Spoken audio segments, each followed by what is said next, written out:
High বন্ধুরা, আসসালামু আলাইকুম। কেমন আছেন, কি অবস্থা সবার? তো আজকে রাতের বেলা আমি পিঠা বানাবো। কি পিঠা বানাবো সবকিছু আজকে আপনাদের সাথে শেয়ার করব। আর এদিকে এই যে ময়দা নিয়ে নিচ্ছি, চালের গুঁড়া, আর এখানে চিনি, সাথে আছে আলু আর একটা ডিম। এই উপকরণগুলো দিয়ে আমি কিন্তু পিঠাটা বানাবো। তো আমি এখানে একটা বড় বল নিয়ে নিচ্ছি। বলটার ভিতরে আমি প্রথমে ময়দা, তারপরে নিয়ে নিচ্ছি চালের গুঁড়া, সবগুলো একসাথে করে নেব।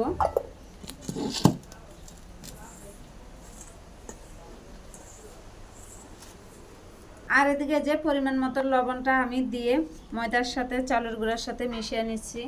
পরবর্তীতে আমার আর দেওয়া লাগবে না, তাই চলে যাব চুলায়।